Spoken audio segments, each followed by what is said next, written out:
marka hore aan soo qaadana filimka Ramayana xaflad weyn ah Bombay ka dhacday iyo shareemooyinka dabcan Telugu meel walba Hyderabad ku yaala hadii noqoto Bangalore multiplex waxa laga soo bandhigay 3 daqiiqo Gilliams soconaya oo filimka Ramayana ku saabsan saasaytay hadda wax dhameystiran oo la daawado ma jirto laakiin dadka waxa looga tagay calaamad su'aal iyo visionka director Nitish Tiwari inaba aan caadi ahayn Ramayana waa ogtiin tafaaful aabis iyo laakiin tafaafulka waxa la isku haystaa horta qaabkee loo sameeynaa waxa la isku haysto hadda burusho kale tafaafulkii la sameeyay waa ka warqabnaa Barbaas Saf Alqan hogaamiyalka ah inay criticism director Omrad inuu ku fashilmay qaabka uu ekeysay tafaafulka wuxuu ahaa qaab lagu kala cararay laakiin team Ramayana budget ay haystaan 800 ilaa 1000 kar lagu qarash gareena shirkado waaweyn oo Hollywood ay soo wateen oo dabcan Academy Award xitaa VFX dajer ku guuleysteen si uu caawiyaan ay raxmaan muusigada garaacayo ku kala to Hollywoodka laga dambeeyo waxa la isku keen rag visionary ee marka dadkii ugu miisaanka cuslaa oo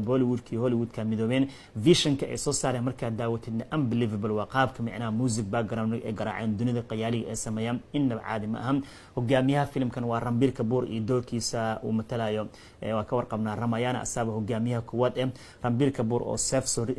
intuu geedku istaago soo jeesanaya fallaar gamay iyo rock star yaasha wajigiisa wada mugdi lagu tusaa gar weyn leh caadi ma waxa ay soo wadaan tafaaful abis wala tafaafulka qaabka loo dhigay iyo technology la adeegsanayo inaba caadi ahaan waxa kale oo dabcan Gilliams ku jira markii la fiirsho dunida qayaaliga ay sameeyaan Ranbir Kapoor oo dabcan asiga dhan dabdab ku dhex jira iyaash oo ka daran sidee dabcan isku dagaalayaan wuxuu noqon doonaa epic battle aan caadi ahaan ninna waxa wuxuu u taagan yahay wanaagii waxa lagu leeyahay dadka inuu badbaasho waa doorka Hindu oo ku yaqaaneen Ramayana ama Ravan ku yaqaan ninkii Ram ku yaqaanin kan kale tan Ravan waa ninkii xumaanta ku caanbaxa waayo argudasho iyo u socdo xaasidnimo kalaashka dhexmaray inaba caadi ma aha Cyberlava ayadana waa atrishada koowaad oo waxay garab taagan tahay waa ninkii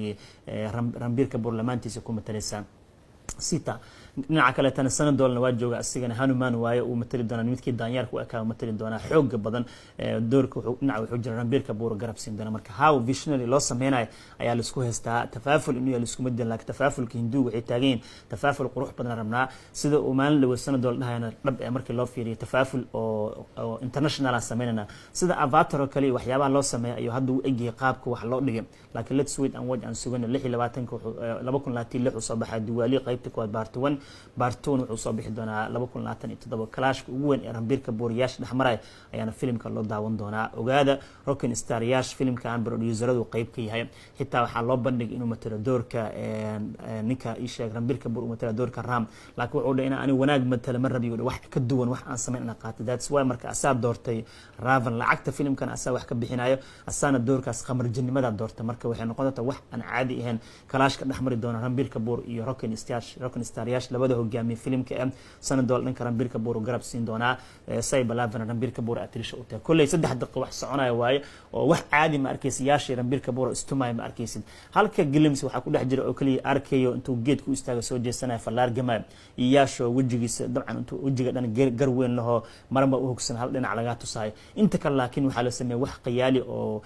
birq iyo balaay iyo dabdab iyo waxyaabahaas la sameeyay waa vision kaasna qaabka loo sameeyay muusigada la garaac caadi ma ahan على حال رمضان أنا أقصد يابش واحد صوّدان وبيجي يوين وكله بل أن سجنا دو الله إدمو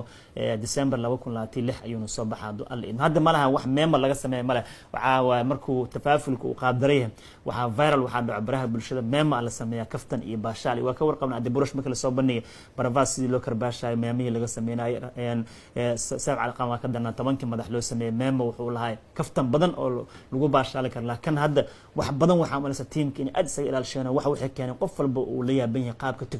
تكنولوجي وايسي كفايدستان هوليوود سو كريستي marka bal aan sugano technology Hollywood ka iyo tafaaful isku dhaxdar wax ka soo bixi doona iyo Ranbir Kapoor rock star yaash sanadool Cyberlava afar weel talent oo kala liidanin director Nitish Tiwari cabqari ninkii sameeyay dangal iyo G Jody sameeyay waxbaas la karkarna marka qodobkaas aan ku bilaabay idinka aad ku soo celiyay